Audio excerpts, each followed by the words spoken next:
This time, on episode 388 of Legends of S.H.I.E.L.D., we talk Marvel's What If, Season 1, Episode 2, What If T'Challa Became Star-Lord, we talk weekly Marvel news, and we talk your feedback.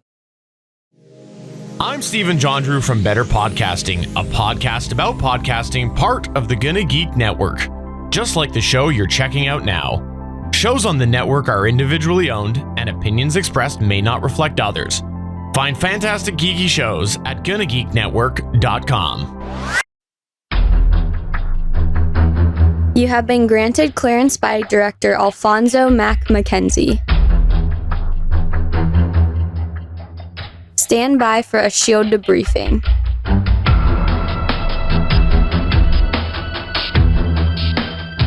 All information to be discussed here is classified and may only be discussed among agents granted clearance by the S.H.I.E.L.D. Director.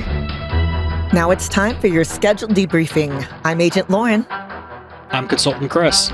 And I'm producer of the show, Director S.P. Welcome to Legends of S.H.I.E.L.D. We're a Marvel Comic Universe fan show. The show is recorded on Thursday, August 19th, 2021, live from the Legends of S.H.I.E.L.D. studios and broadcast universe-wide, because there's a lot of universe to see, via www.geeks.live. Come and join our live chat as we record.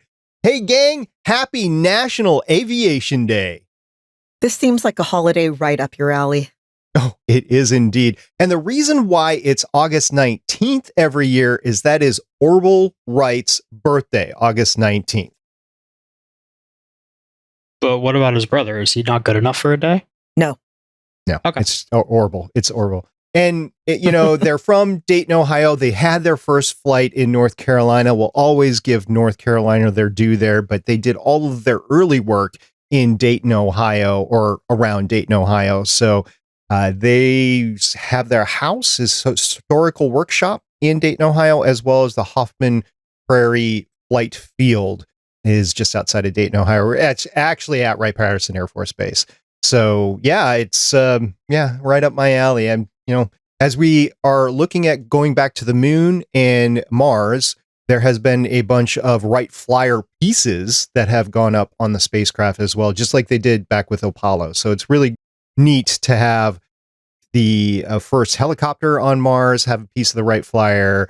It's really neat to have the Wright Flyer going up with space tourism, like with Blue Origin and stuff like that. So yeah, this is the day though. This is National Aviation Day. So if you like airplanes, if you like air travel, if you like going to from point A to point B faster than you can drive or boat or swim or run or whatever, then this is your day.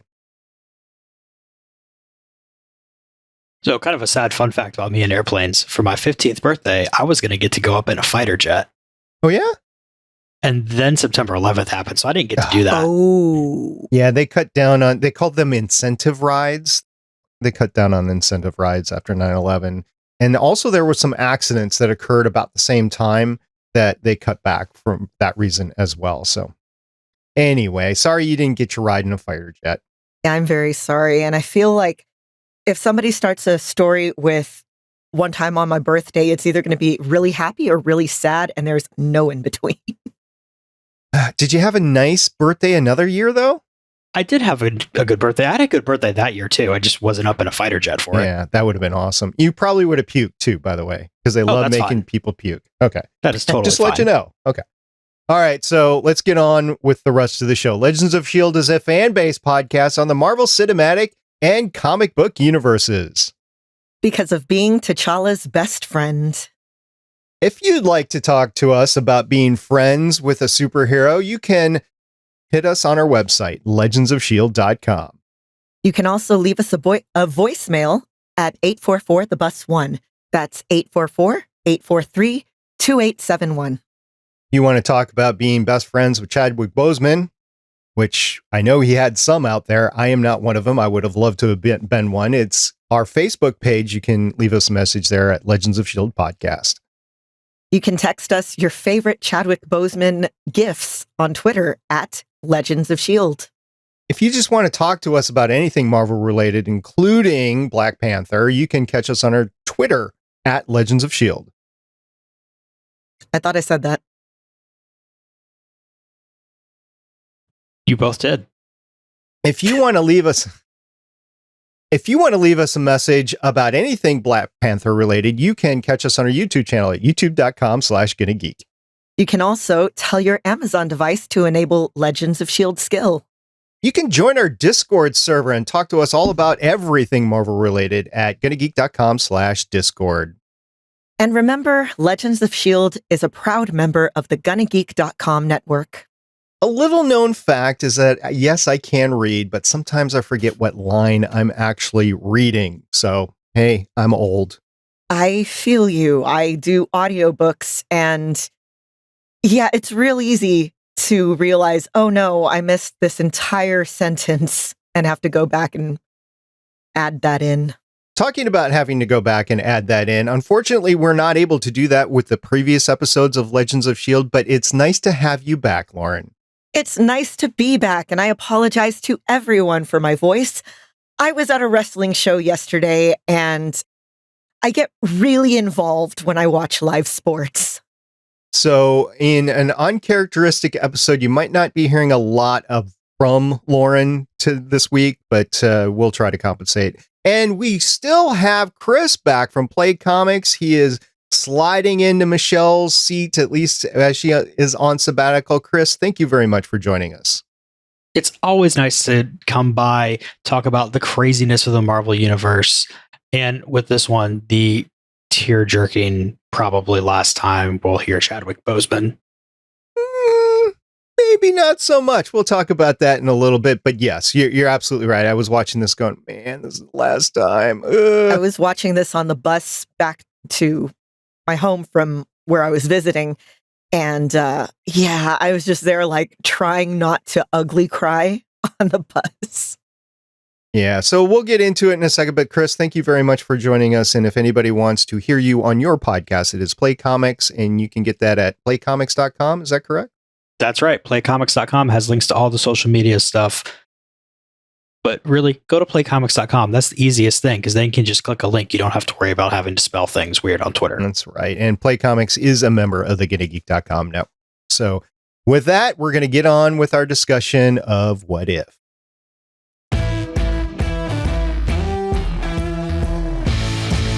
What If Season 1, Episode 2, What If T'Challa Became Star-Lord, premiered on Disney Plus Wednesday, August 18th, 2021. That was yesterday as we're recording this. And IMDb's description is the rough and tumble space pirates known as the Ravagers abduct T'Challa instead of Peter Quill. And honestly, I could see this mistake happening. Especially given, like they said in the episode, the location of Wakanda, where there's all that vibranium, and we know that the vibranium in the MCU is pretty much all from a meteorite. So yeah, it's an off-world signature.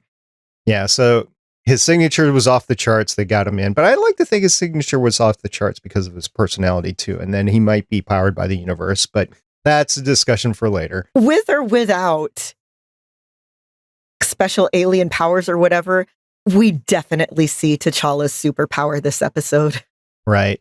So the director of this episode, by the way, we go over the creative team every episode. The series was directed by Bryan Andrews. We talked about him last time. He has 3 directing credits starting in 1999, including 3 episodes of Men in Black, the series, 5 episodes of Jackie Chan Adventures, and 1 episode of What If. Actually, it's all 9 episodes of What If. It was just 1 episode when I wrote it last week, but it's now 2 episodes, and it's going to be all 9 episodes. He's also a storyboard artist with 41 credits and a writer with 9 total credits. The head writer for all of these episodes is A.C. Bradley, also the showrunner and creator of this What If Season 1, probably Season 2 as well. He has 5 writing credits starting in 2005, including 1 episode of Arrow, which Michelle and I discussed during Starling Tribune's run, 28 episodes of Troll Hunters, Tales of Arcadia, and 38 episodes of Three Below, Tales of Arcadia, and of course 9 episodes of What If. This episode, though, is directly attributable to not only the story editor, but the writer of the episode, Mathew Chauncy, who has 2 writer credits starting in 2018, including 16 episodes of Three Below, Tales of Arcadia, and 9 episodes of What If, including a singular writing credit for this episode and a story editor for all 9 episodes. So that's the creative team. I saw some a lot of thanks to Mathew Chauncy, by the way, on social media. People just saying, thank you, Mathew, for doing a great job here. And a lot of it is the writer here. We've alluded to it already. This is literally the last credit that Chadwick Boseman is going to have. It's the last role that he had, that he is coming out. It is a voiceover role, obviously, because this is animated series. But I think that makes it all the more special because Chadwick Boseman, and we did talk about Chadwick quite at length a few months ago. So we can be a little cathartic and talk a little bit more about it now. I'm going to go over some of the voiceover cast for this episode. We talked about Jeffrey Wright last episode. He didn't have too much. I think he actually had less lines in this particular episode than he did in the previous episode. But for those that don't know, he's playing the Watcher. You might know him from Westworld, The Hunger Games, and some of the recent James Bond films. Chadwick Boseman, he played Black Panther in the MCU. He is credited for, if you take a look at IMDb, he's credited for 4 total episodes here of What If. So we might have 3 other chances of seeing him on screen. We'll see. Some of his previous credits include Lincoln Heights, 42 Marshall, and Get On Up. He was definitely a figure in not only in Hollywood, but in everybody's lives when he was with us. And it's great that he has all these roles that he can continue to share with us. Karen Gillan, who Chris mentioned, the first thing that he saw Karen Gillan in was Selfie. Maybe not the best, most critically acclaimed thing in the entire world, but I enjoyed it. And I'm still going to wish we could hear the Scottish accent every time we hear her talk. Have y'all seen Gunpowder Milkshake on Netflix? No. Not yet. She's in it. She's fantastic. It also has an amazing cast. Michelle Yeoh, Carla Gugino, Lena Headey. If you like John Wick and you want it to be that but goofier and with women, I really recommend it. I had a blast watching it. Yeah, so you don't have to say any more. Anyway, Karen Gillan played Nebula in the MCU. She also was really known to most people, especially in the genre, through Doctor Who. She played Amy Pond on Doctor Who. And I took a look how many actual episode credits she had. She only had 36 episode credits of Doctor Who, but you got to remember that's over like 3 or 4 or possibly 5 years. I didn't catch the dates there. So she was well known and loved for that role. She's also been in the Jumanji series, the last 2 Jumanji movies that have come out, and those are hilarious. If you haven't seen them yet, and you just want a fun movie, both Jumanjis are pretty cool. And then, of course, a beloved here on Legends of S.H.I.E.L.D., Michael Rooker. And we have in our feed a panel that Michael did with Sean Gunn, and Michael needs some hand holding when he's out there in panels, and Sean's like the perfect hand holder for him. You might know him from his roles in Above the Law, 8 Men Out, Days of Thunder with Tom Cruise, Cliffhanger with Sylvester Stallone, Tombstone, Mallrats, Tremors, of course, The Walking Dead, and the new Fast saga, the F9, he was in there. He played Yondu in the MCU and reprised that role here. And Lauren, you're going to have to help me here because I figured I would. This is Jamin Hansu, who plays Korath, who you might recognize from Stargate, Gladiator. Kind of his breakout role was Amistad, which he's amazing in. Also been in Constantine, Aragon, How to Train Your Dragon 2, Aquaman, Serenity? Yeah, he was in Serenity. Different Serenity. The one with the really weird plot twist. I was wondering if somebody was going to catch that, yeah? Yeah, I was like, wait a minute. Shazam and the 2019 Charlie's Angels. Oh, and A Quiet Place 2, which I have not seen yet. He was also in the new Lara Croft Tomb Raider, The Cradle of Life, and Constantine. You didn't say that before. John Connie, he reprised his role as T'Chaka. He was in The Lion King, voicing over in 2019, that one. Yep, he voiced Rafiki there. Chris, do you want to take this next one? I feel like you should take this next one. I don't know why, but I feel like you should. Well, of course, for Thanos, we have Josh Brolin. You probably know him from The Goonies, Mod Squad, No Country for Old Men, Jonah Hex, True Grit, W, Men in Black 3, Dune. Oh, I get it now.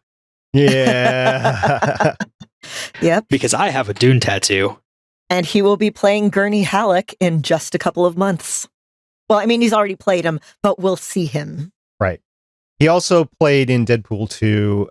It was, Josh, I watched Goonies. It came up on another podcast that I was on. So I watched Goonies just a few weeks ago, maybe a month ago or something like that. I actually had to hunt and peck and find the film. It was done by the same producer director of Superman, Michael Donner. Richard Donner. Richard Donner. And it was on a lot of the streaming services. They just let it go for like a couple months. And then I wanted to watch it the weekend that they were coming off of it. Mm-hmm. So like Saturday, I started watching it, and then Sunday I couldn't find it anywhere. Yeah. I had to hunt and peck, and I had to go find the Goonies, and I did pay for it, by the way. I don't remember where I found it, but I did pay for it. And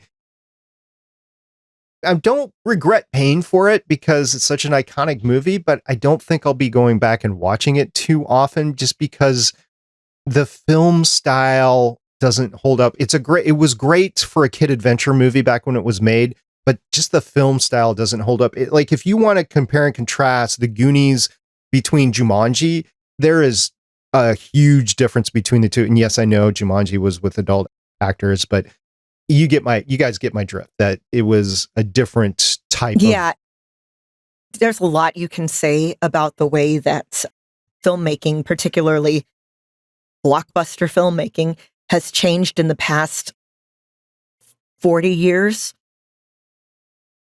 I mean, just the acting, you could tell the kids that were told to act in different ways. And you're like, oh, I remember that was a big effect, like in the 80s of how you're supposed to act. And it doesn't play well on camera anymore.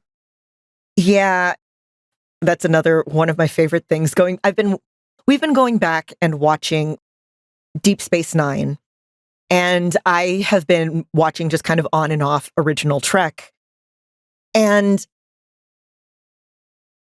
I have this real love of the really stilted 1960s, 1970s genre film acting because so many of the people in it were from theater backgrounds where you're supposed to be big and caricature but at the same time, very still. It's interesting. It's very much a broader acting style than what we have, which is now a lot is done with subtlety and micro expressions and making everything more naturalistic, which is not, again, a criticism. It's very different, and I love comparing them. Yeah, it was definitely a good comparison. And The Goonies is really where a lot of people begin to see Josh Brolin. He had other acting things in his IMDb, but that's the biggest thing that comes out. The next one we're going to talk about is The Collector. The Collector was reprised by Benicio del Toro. Did I say that name right? You did. Amazing. Wow. You might know him from his roles in Sin City and Star Wars The Last Jedi. That was kind of the big one that was recent. I think he did I wasn't a big Collector fan during Guardians of the Galaxy. This one, I got into it and I had fun with the character and it made it better for me. How can you bring up Benicio del Toro without bringing up The Usual Suspects? Because I knew you would. I think that was the maybe first time I saw him.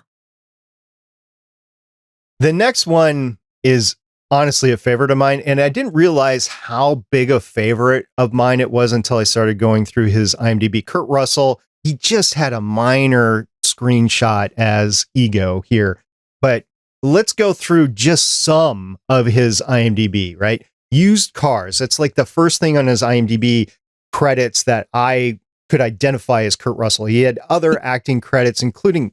You didn't recognize him in the Computer Wore tennis shoes, where he looks exactly like Kurt Russell, but smaller? I mean, he's in a lot of... He was in the original Lost in Space series. Yep.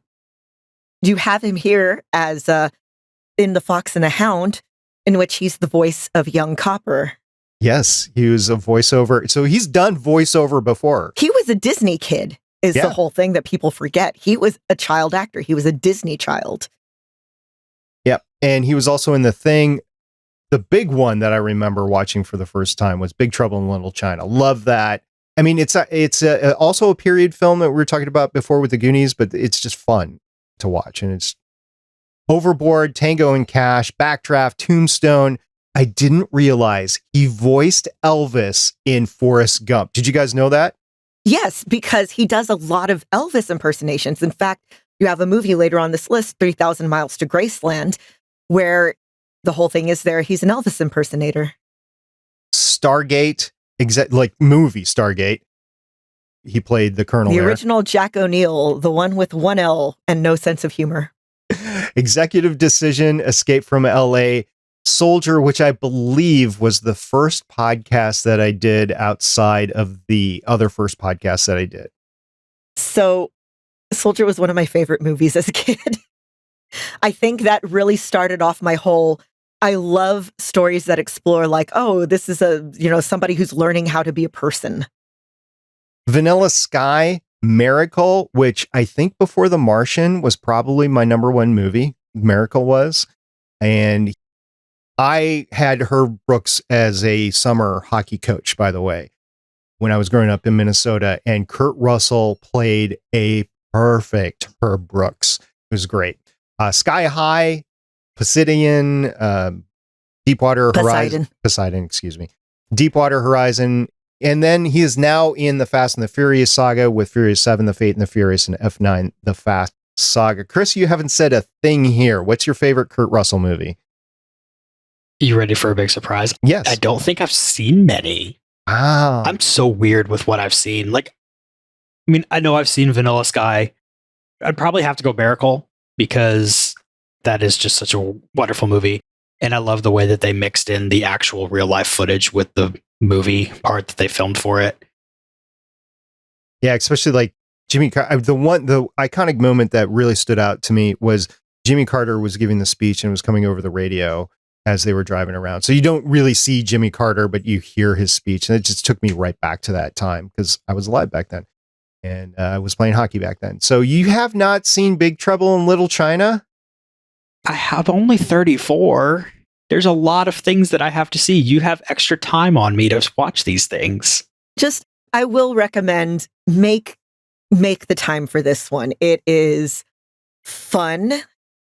You can see the inspiration for a lot of stuff that's come out in the past 20 years in it because it's everybody who saw it was oh, that's fun. One thing, Kurt Russell is not the main character of Big Trouble in Little China. Everyone remembers him, but he's the sidekick. Yeah, he is the sidekick in there. Yeah. It's a fun movie, though, Chris. Sean Gunn, who a lot of people know from Gilmore Girls. He's Peter Gunn's brother, of course. He was in Pearl Harbor, which I didn't know. Yes, Dear, Gilmore Girls, and the Suicide Squad, the new Suicide Squad, by the way, which, spoiler, was done by his brother. So there you go. Yes, it was. He shows up as two characters in Suicide Squad. I won't spoil. Okay. Chris Sullivan reprised his role as Taserface, and he is a big character, I guess. I haven't seen it, though, in This Is Us. I have not watched This Is Us, but if anybody has seen The Nick, the series with Clive Owen, he plays an ambulance, proto-ambulance driver. It's a really, really interesting show. The next one is Seth Green. Chris, are you a Seth Green fan? I don't know if I would say I'm a fan. I enjoy it when he pops up in things, but I don't go seek him out. So a lot of people might not recognize his voice in this particular one because he's done a lot of voiceover stuff in his normal voice, and you might not recognize. He did reprise his role, I will say, as Howard the Duck in here. You might know him from Can't Hardly Wait. He was in Austin Powers, The Spy Who Shagged Me. He was in all three Austin Powers movies. Buffy the Vampire Slayer is probably the biggest thing. That was probably his genesis there. He was also in The Italian Job, which I forgot about. Now I have to watch The Italian Job because it's an excellent movie, and I haven't seen that heist movie in a long time, but it's amazing. He is huge, of course, in all of the Robot Chicken stuff. He was in Star Wars The Clone Wars. He did some voiceover acting there. A lot of people, a ton of people that have played Mass Effect know Seth Green's voice because of his voiceover in Mass Effect. Yep, he plays Joker. Yes. And he was in Teenage Mutant Ninja Turtles as well. Now, for the rest, Lauren, do you have a favorite here that you want to talk about for the rest?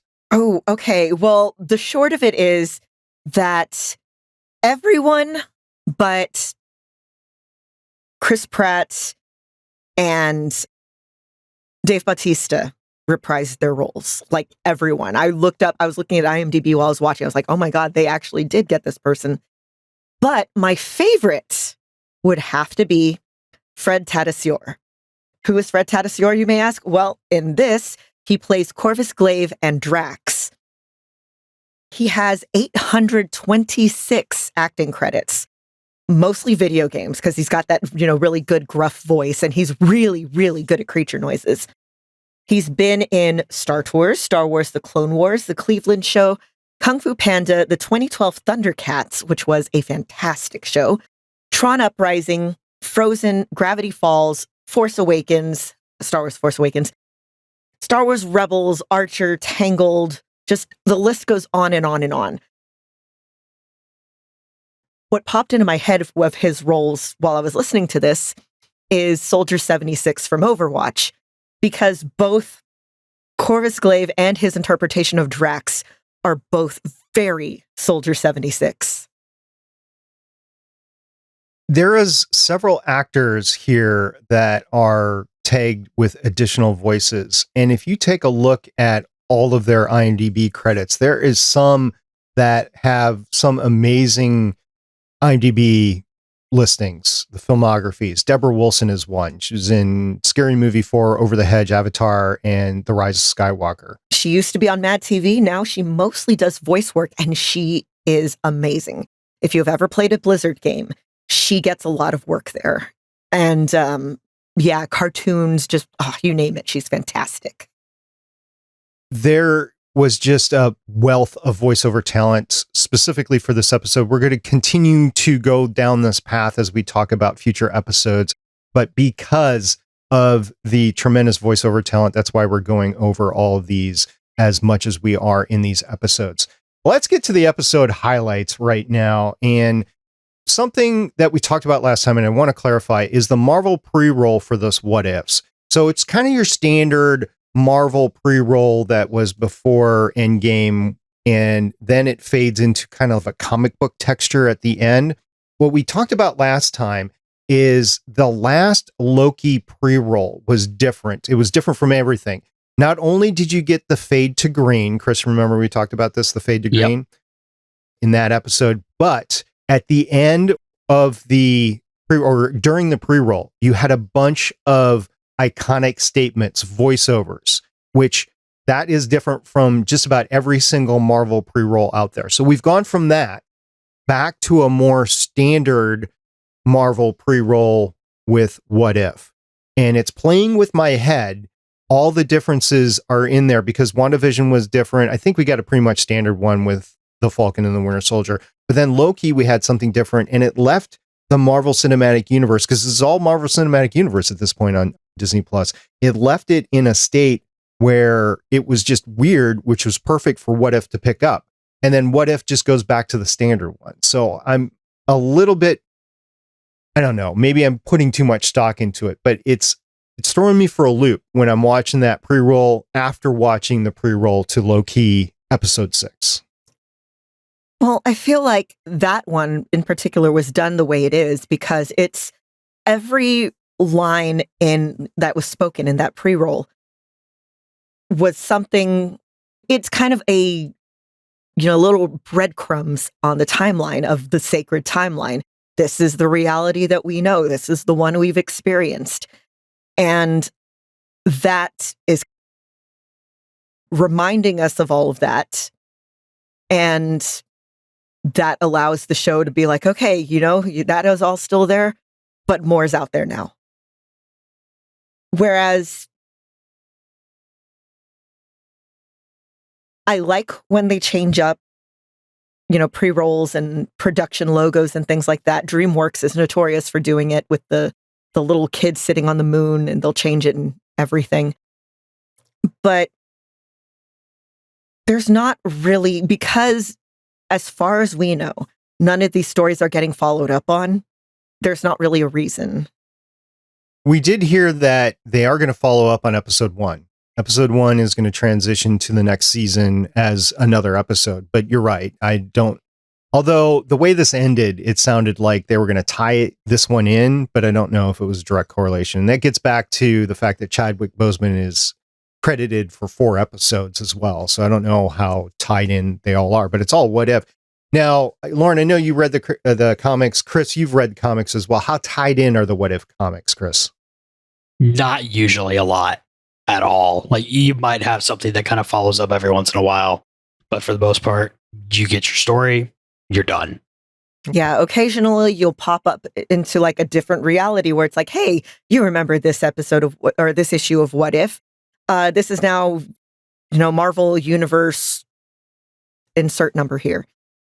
But with the exception of like Marvel Zombies was its own very long running thing, but I don't think it started as a what if. I don't remember on that one at all. It's been so long. I know. I know they recently finished up a 5-part Spider-Man what if story, which, on top of, hey, you get 5 issues of Spider-Man, that's cool. This is the first time they've gone that long having a what if story that's actually made to be that long. Now, Chris, you had a very relevant question that you wanted to start the discussion off with, and I think it's time. I think we need to ask the question. So what was it? Yeah, I think we're all ready for this. How far into the show did y'all get before the tears came out? Like,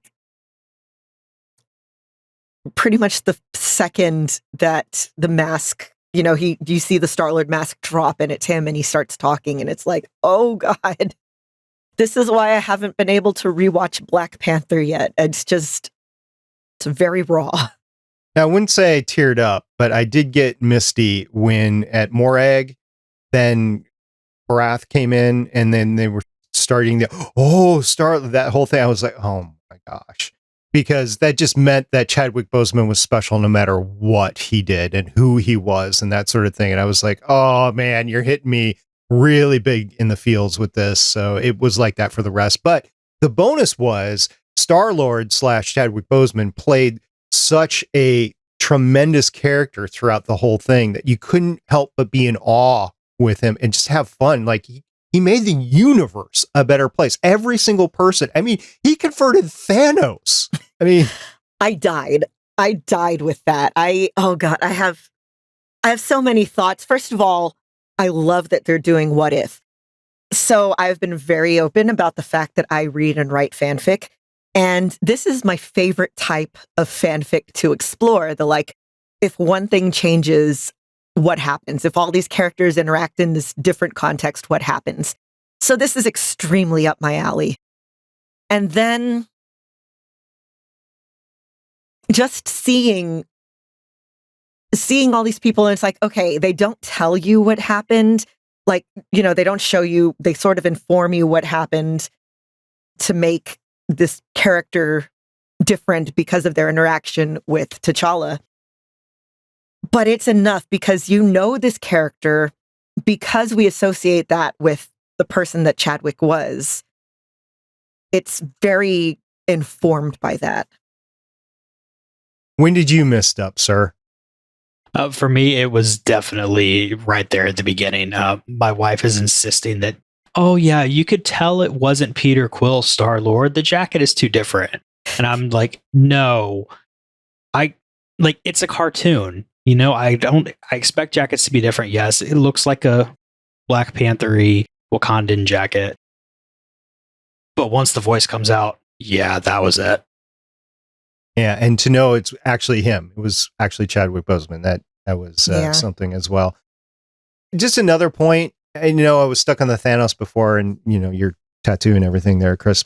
He wanted to get Nebula and Thanos in therapy to discuss their relationship. I mean, of course he did. I mean, look at how wholesome that whole thing is. That was really wholesome. And of course, it's like, because Thanos presumably didn't go, he conquered Nebula's planet. We know that because she's there. And because she's having the starts of her cybernetics. But Gamora's not there because Thanos never conquered her planet. It's one of those domino effect things, the butterfly effect. It starts off real fast when you see Korath and he's fanboying, which gave me such shades of Mark Dacascos in John Wick 2, where it's like, okay, we have to fight, but oh my God, I love you so much. I love your work. And as the thing goes, it's like, the Collector is more of a threat here than he ever was in anything that we've seen him in before, because, okay, this was one of the things that I wanted to address. Among the stuff that we see him, he has presumably Korg's arm that he uses to punch with at one point. He has Captain America's shield, he has Mjolnir, he has Hela's helmet. So my theory on why those happened are because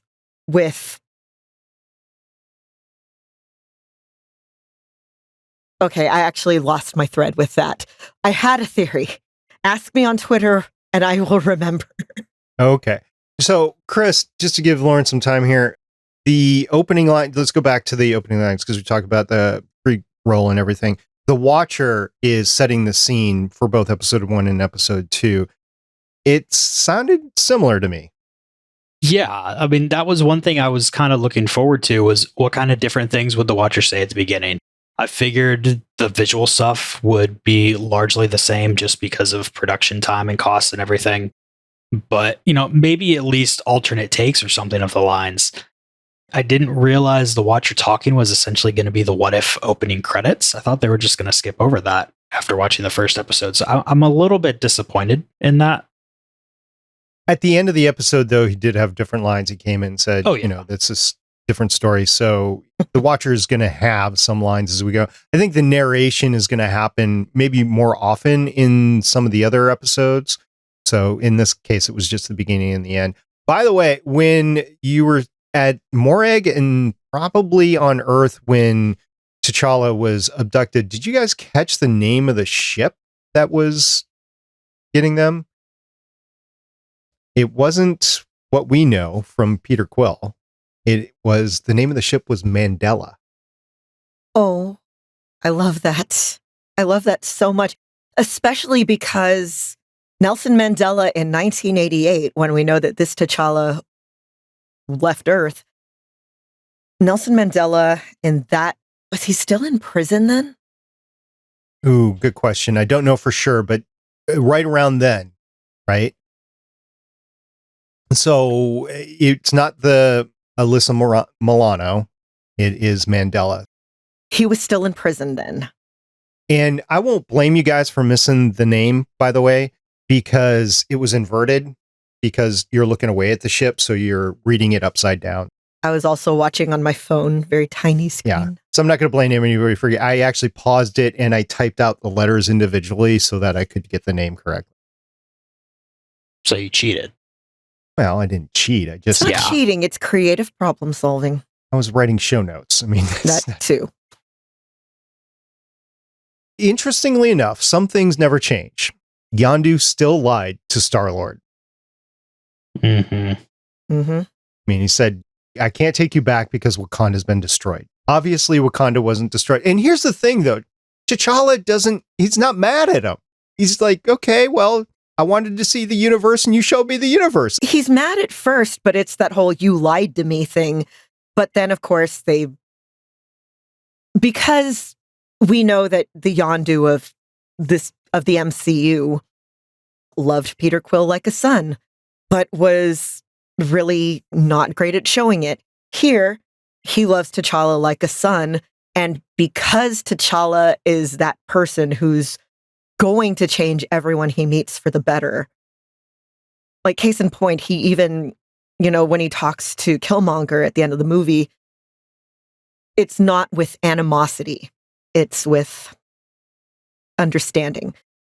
And that's really what we find out his superpower is he's this character who was raised to be a king, to be a protector of the people. And while we've had other characters who were raised to be, royalty, like Thor, Loki, the circumstances are different.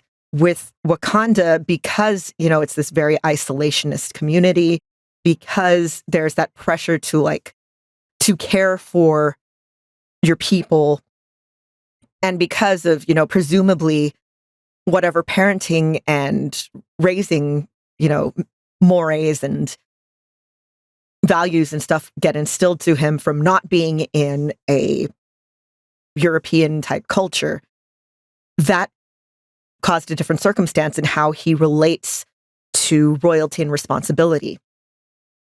We never saw T'Challa, not being ready to take his throne in the movies. He didn't want to do it that early because he wanted his dad to be alive, but he's someone who is ready and willing to help people in that way. The real, a real leader is somebody who helps others instead of just being like, okay, get me grapes, or whatever Loki was doing when he was Odin. And we find through that understanding and through that drive, and because he's such a charismatic character / person, that he's able to argue Thanos down from genocide and convince Yondu and his Ravagers to turn into Robin Hood. And he becomes this very, Robin Hood-esque figure. Robin Leach. Ah, yes. How could I forget? Now, Chris, I got to ask you a question before we get too far away from Yondu. How do you feel about Mary Poppins lying?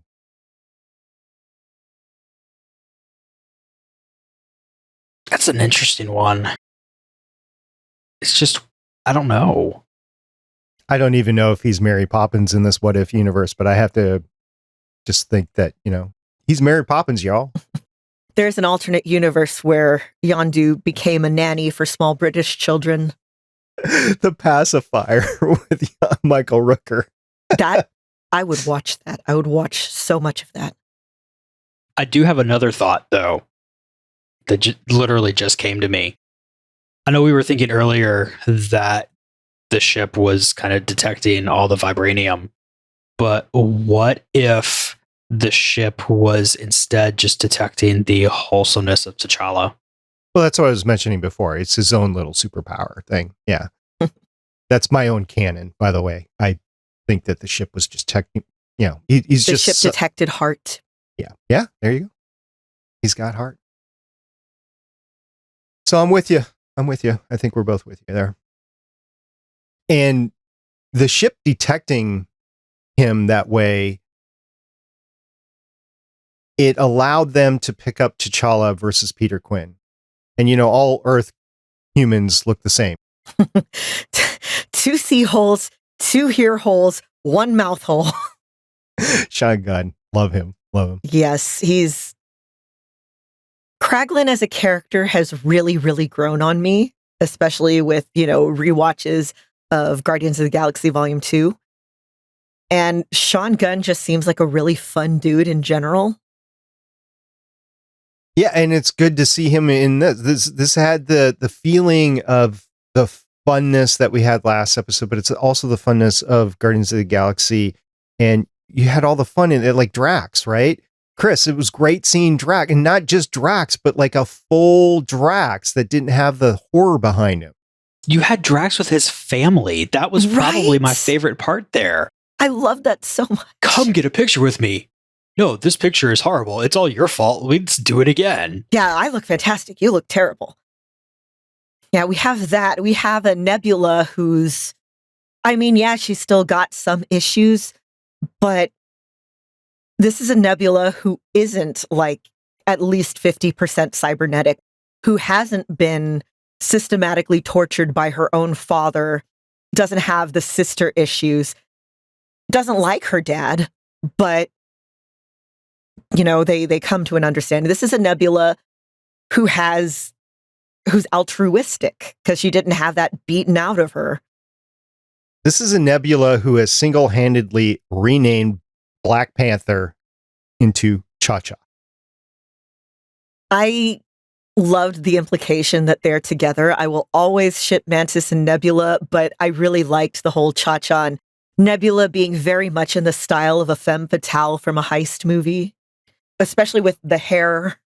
Well, and this is all about heist. This is a heist. It is.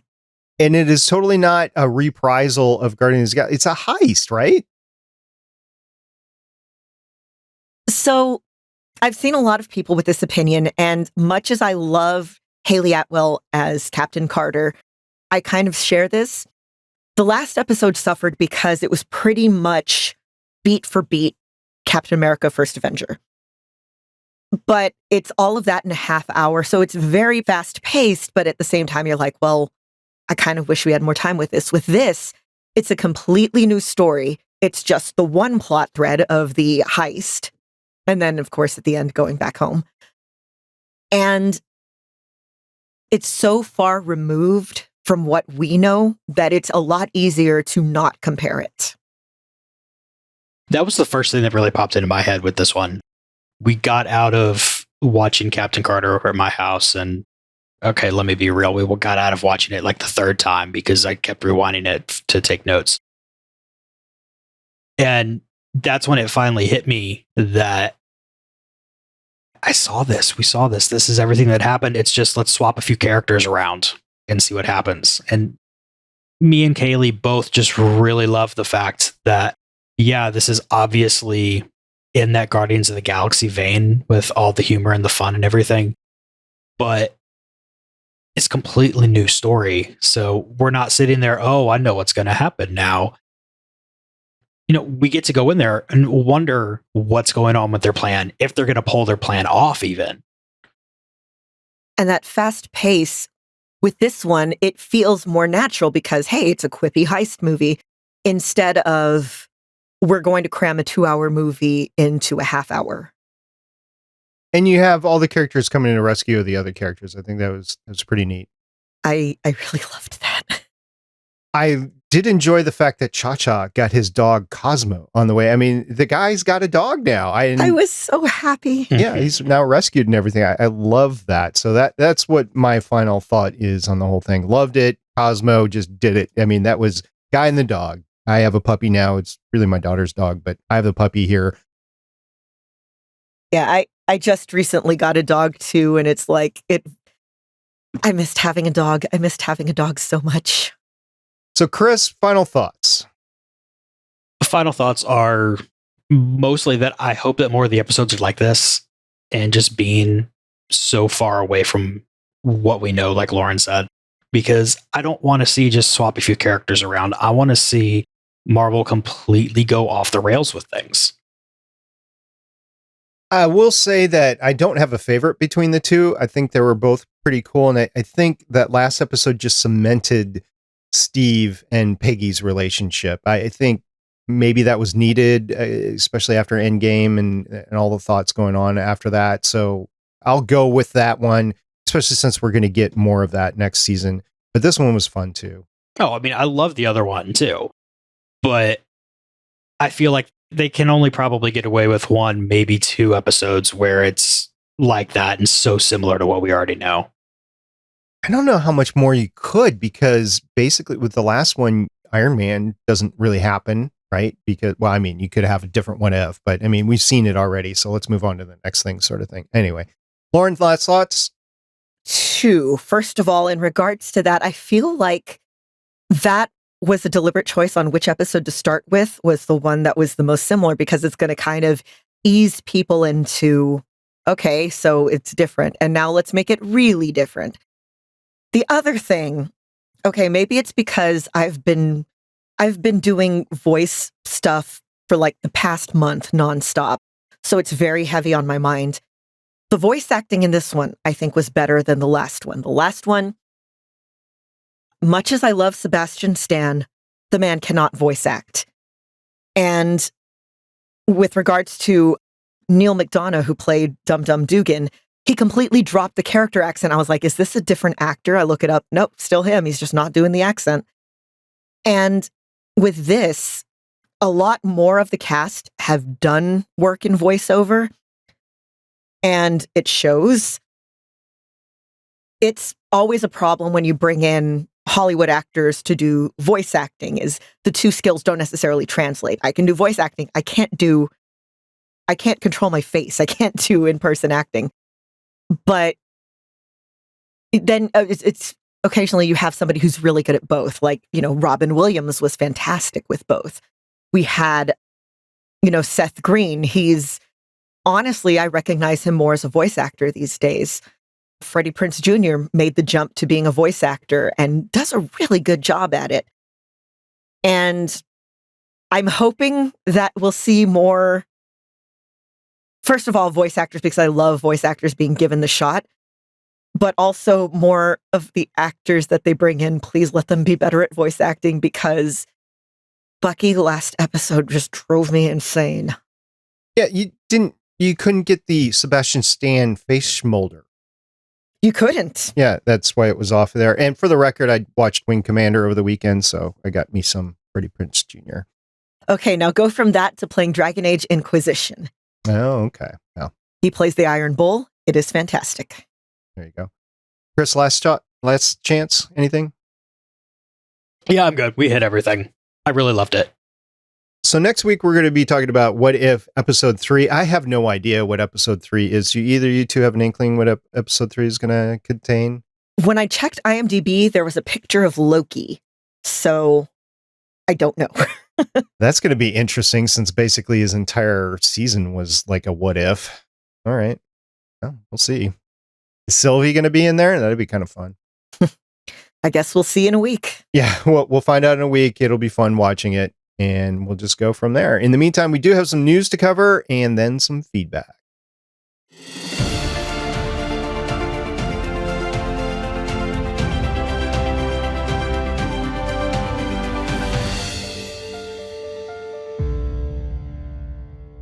I'm going to start the news off today with a news article that was sent our way in our Discord server. It was a Deadline.com article.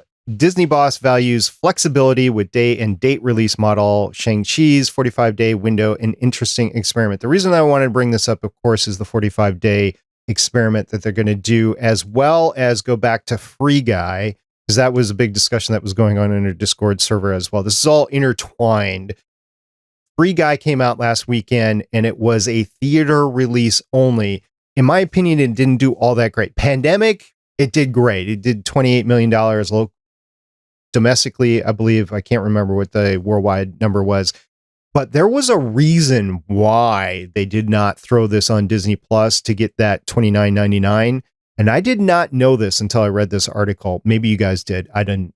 Is that they had a previous pay one agreement with HBO, so they could not put it on Disney Plus. They would have had to put it on HBO, and that would have been too much money, I guess, changing hands there between Disney and HBO. So they decided to only do a theatrical release with Free Guy. For what it is worth, from everybody that I've seen that or heard from that went off to see it, it's a fun movie. Great. Ryan Reynolds. I mean, most of the movies that he's done, I've enjoyed, but that is why I didn't watch it, because I don't want to go in the theater, and they couldn't.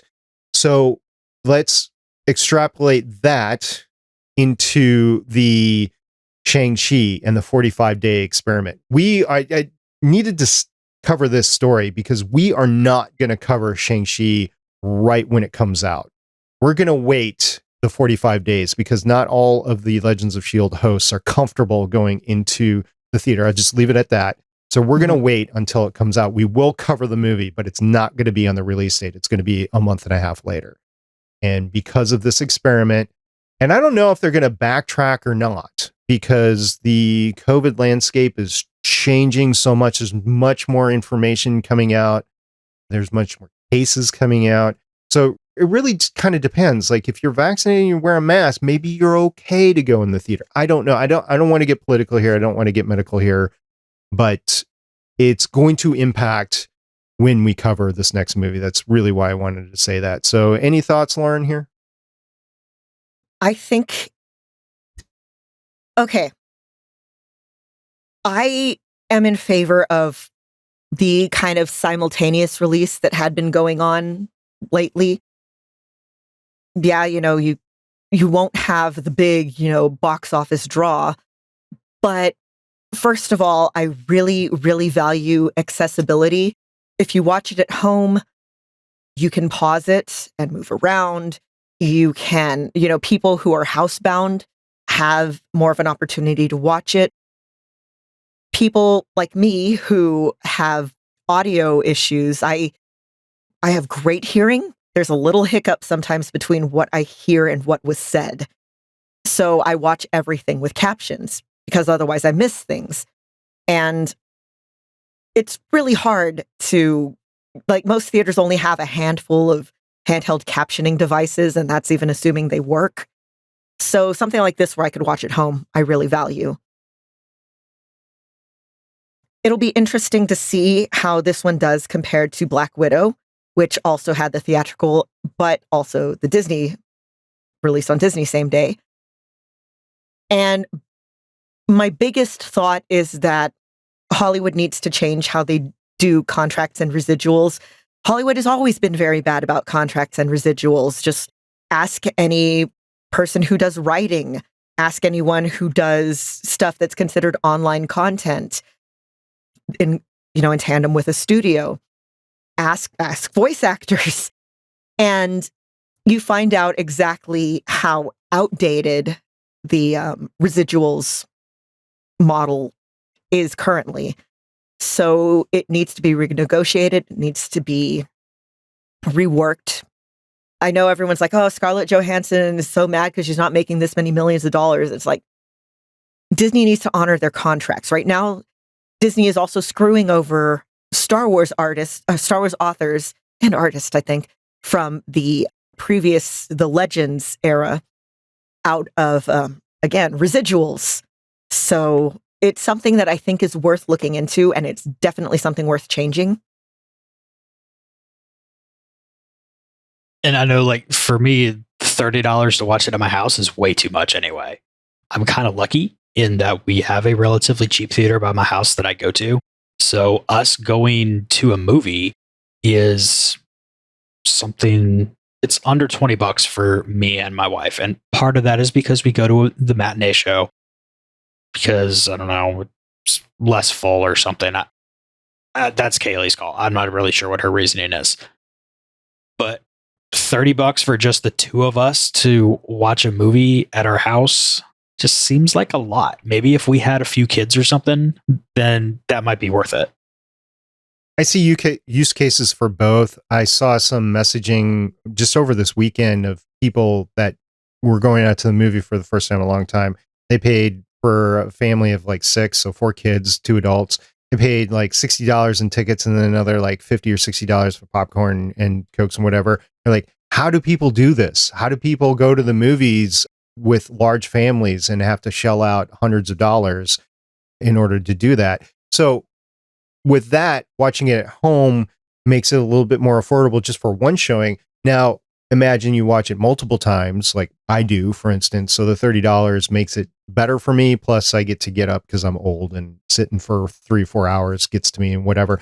But I do enjoy the theater when people aren't talking or rustling with their candy or whatever. I do enjoy the theater experience. I just kind of enjoy it at home better. So it just depends on where you're coming from. And Chris, I get it. If it's just like the two of you go to a matinee, why not? It's fun, right? Yeah. You get out of the house and you get to do things. Plus, there's a really good small Chinese place right next door. So we go over there and we laugh at the people who are trying to get their food before the movie and try to rush through everything because we go after. We're smart. Yeah, it's the favorite food place next to the movie theater. That's what's great. Well, the good news is it's going to be a good movie because the early reactions are in. This is the next story that we're going through. And this is a screenrant.com article that came through. The world premiere was held Monday, August 16th. The cast, crew, celebrities came by, and a lot of reviewers. So, Lauren, have you read through some of these reviews? I have. I am really, really, really looking forward to this movie. Shang-Chi is a character I don't really know all that much about, but I love the actors involved in this so much. It's some of my favorite actors. Simu Liu, if you've never seen him on Kim's Convenience, I can't recommend it enough. Scott pointed out that he's also in The Expanse in season 2. He's a Martian Marine. Oh, I forgot. Mm-hmm. So it's, first of all, again, I'm in favor of representation. Talked about that ad nauseum in the past. I love that so many of these actors that I love are going to be in this big budget movie, which is, I mean, at the very least, it's introducing people who've never seen them before or who are only familiar with them typecast in certain roles. You know, they get to see what these people can do. And again, Simu Liu is amazing. Michelle Yeoh is in it, and she's one of my favorite actors ever. Awkwafina, I know she's a kind of a controversial figure on account of appropriating Black culture earlier in her career, but I still kind of really like her. And Chloe Zhao, of course, you know, who just won an Academy Award. And there's not many women who've ever, you know, won the Best Director. And there's even less Asian women. I mean, I don't know if there's any Asian women who've won, how many Asian women have won Academy Awards, but for directing especially, first.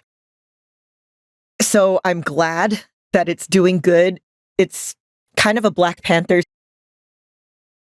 situation for me again, where it's the people involved are of the community being represented, and I'm so excited. I'm so excited. I love action movies. So like martial arts movies in particular, like I love wuxia. Oh, I'm so excited. I know nothing about what's going to happen in this movie, and that's the way I want to keep it, because I'm going to be happy to see a Marvel thing where I have no idea what's going on. I put a lot of the reviews that were in the article in the show notes. They are spoiler free, so feel free to read through them. Not just talking to you, Chris, I'm talking to a listener. Feel free to read through them and get a sense of what the movie is going to be like, and you're not going to be spoiled on anything. It's fun to read through these reviews and then take a look at who was the actual reviewer or what you are looking at. Okay, the next news story is we talked about Scarlett Johansson and a little bit about the legal issues with Black Widow. Well, guess what? Just had a kid. Yeah, Colin Jost actually came out on Instagram and said, quote, okay, we had a baby. His name is Cosmo. We love him very much. I choose to believe they named him after the dog. Yeah, I'm choosing that too, especially since Cosmo was in this episode. Well, you don't think they would go with the Fairly Odd Parents reference there? Oh, God. Maybe. I don't know. Yeah, if you want a dark rabbit hole to go through, look up the guy who created Fairly Odd Parents and Danny Phantom. It's, yeah. Or don't. Or don't. Either way is a good choice for you. Okay, so we're going to move on to the next news story, which isn't a news story per se. It's the trailer. Eternal's final trailer came out. I watched it. Chris, did you watch it? I did not. That's not even me trying to stay away from the one. I just haven't had time. Yeah. Lauren, did you see it? I did indeed. It was fun for me. I got a little bit more sense of what the movie is going to be like, and we'll just see from there. It's kind of an unknown, but it is tied very tightly to the MCU. I'm really dumb. Chloe Zhao is doing Eternals. I just second. I'm smart. Yes, we are smart here on Legends of S.H.I.E.L.D., which I almost called Agents of S.H.I.E.L.D. earlier in the podcast, by the way. Shang-Chi is directed by Destin Daniel Cretton. Okay. Corrected on the podcast. I like that.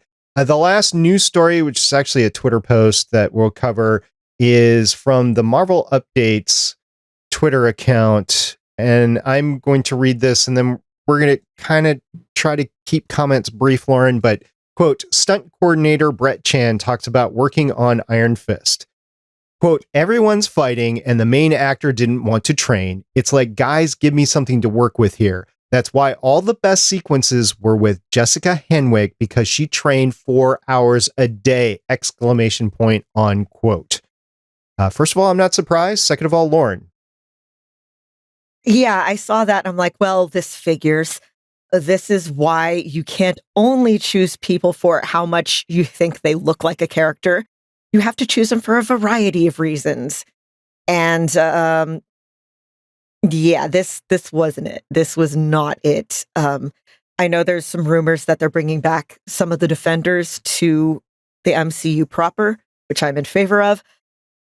Nobody has mentioned bringing back Finn Jones. Yeah, Danny Rand. No. Yeah. It'd be great to get Jessica Henwick back, but yeah, I don't want Danny Rand back. Chris, what do you think? Have you seen the TikTok meme of the kid who tries out 5-minute crafts things and shows you how dumb they are? No. Okay, so basically they're like, you can make a spoon out of this thing and like super awkwardness. And he's just like, cool, it's already a spoon. Was it that hard? So I feel like that's the reaction to this. Like, really? Did they really have to announce that people didn't train? That TikToker is Kabi Lane. And he's fantastic. For the record, I don't have a TikTok account, but neither do I. I see them all on Twitter. No, I was going to say you get links to the TikToks all the time, so you can see the TikToks. So I have seen TikToks. I just don't have a TikTok account. My mom got me on TikTok. Yeah, I hear it's a time sink because that algorithm works really well. Once it gets a hold of you, you just go down that path. Yeah, but there's so many cute animal videos. So Brett Chan basically confirmed what we had discussed at length for 2 seasons of Iron Fist. And then a little bit into where Danny Rand cameoed in. All right, so that's it for the news. We're going to move on into some feedback.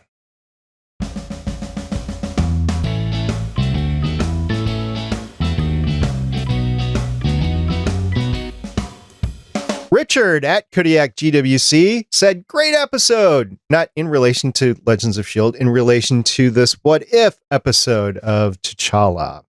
And then we had a tweet by Starsaber_222 Black Adam to us here on Legends of S.H.I.E.L.D. And he was at MegaCon last weekend or attended. I actually don't know if he was in person or virtual. That kind of was a little bit nebulous to me. Anyway, he's a big Bobby Morris fan, and she showed up with the t-shirt, asked me about my feminist agenda. So, yeah, that was pretty cool. Chris, did you read those comics? I haven't read those yet. I've been swamped trying to read things for my show. Yeah, so this was a few years ago, like, I don't know, 5 years ago now. Something like. Yeah, and it was literally old. Yeah, one of the better Marvel comics. It was a short run too. It was only like, I don't know, 12. It's like 12 issues. It got canceled pretty quick. Yeah. But it was fun.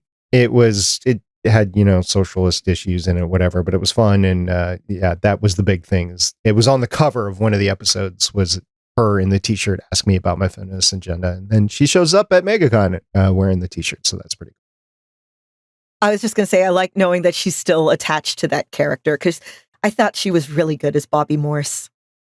I don't know what she's going to do because I've heard that her Orville show is getting canned because McFarlane doesn't want to do it anymore because of the issues he's having with Fox. So I don't know what she's going to do. I don't know. I also asked a question on our Twitter account. I basically asked, if you were a Marvel superhero, what would you be? We had some replies. At Mr. Pericletes replied with a GIF. I thought this was great. I was getting replies with GIFs. I got a GIF reply of Captain America as he's catching we'll just call it Meow Meow. He's catching Meow Meow and then coming back in the final fight in Endgame. So that was pretty cool. Not only did he say he wanted to be Captain America, but he did that GIF, the iconic Captain America one. That was pretty cool. And then at Annie Migna replied, very appropriate to this episode, actually, with a meme or a GIF of Howard the Duck. Yeah, so he's, holding. It's in the end credits of volume 1, where he's sitting there with the thing and he's like, ugh, gross. Mm-hmm. Again, Seth, but Chris, have you watched the movie Howard the Duck? I started it a long time ago, and then my internet was going out because I was using the wireless in my parents' house and they didn't have it set up well. And so just because I don't like starting things, I need to go finish it. Because I didn't even get far enough to get an opinion on it. Well, we covered it on a very early episode of Legends of S.H.I.E.L.D. And I bought a copy, like a hard copy. And let's just put it this way. I gave it away afterwards to a fan. Let me put my end of this into a little bit of perspective, though. We got stuck watching one of the Twilight movies. I can't remember, on a bus on a European tour we were doing. And me and Kaylee went over to one of her friends' houses because we knew that she would have the movies because we were like 15, 20 minutes away from finishing it. And we went over there specifically because I wanted to finish the movie because I didn't like being like having started it and just not finishing it. Yeah, if you would like to watch Howard the Duck, it's streaming on Peacock TV right now for free. Good to know. Yeah, glad I'm not going to do that. Okay. So I want to thank everybody that has responded to us on Twitter, and especially with those 2 gifts. I thought that was really great. And for now, if you've watched all the way to the end of the What If episode, we're just going to have to now mop up the Dairy Queen and get on out of here.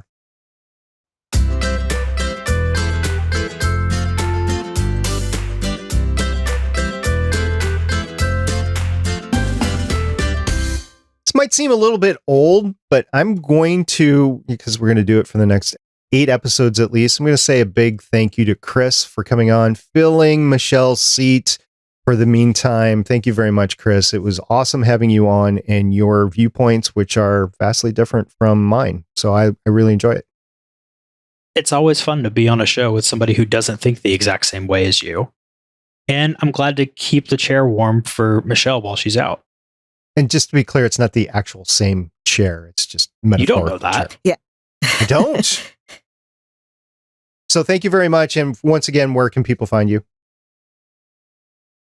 You can find me over at Play Comics, where most of the time I am talking to people about a video game based on a comic property and how well it represents that source material. But I also have a pretty good number of bonus episodes where I'm just talking to creators about their cool stuff. And here's something I've only told, I think, 2 people in the entire world, but I'm going to go ahead and say it here. I am right now talking to the person who is pretty high up the chain on the comics branch of Kickstarter to see if I can get her on the show just to talk about people doing comics on Kickstarter and stuff. That's pretty cool. No promises it'll happen. We got to get the schedule thing all worked out, but it's a conversation that's happening. All right. Well, good luck there. I would like to thank both of you for being here. My schedule's been weird lately. And I would like to thank our listeners who have been sending us tweets. We really, really love hearing from you. Please tell us how you're liking What If so far, or send us more gifts. I always love more gifts. And for the record, Michelle will be coming back just in a few weeks. She's still on sabbatical, but she does plan on coming back, so she hasn't left the show. But until next time, I am Director SP. I'm Agent Lauren. And I'm Consultant Chris. We'll see everybody next time as we discuss What If Episode 3. Bye. Bye-bye. Are you actually going to kick her when you interview her, Chris? I've been thinking about it. I don't know yet.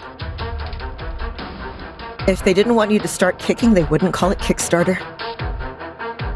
It's a very good point. Thank you for listening. If you want to leave us feedback, go to gonnageek.com and you will find all our contact information and other shows.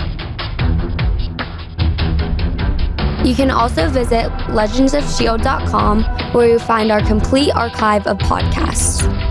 The music heard on this podcast is by Kevin MacLeod, found at incompetech.com, and also artists on pond5.com and audiojungle.net.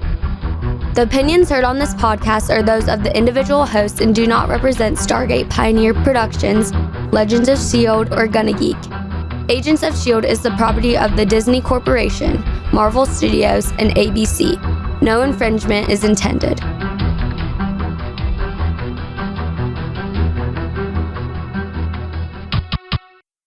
Legends of S.H.I.E.L.D. is copyright 2013 through 2021.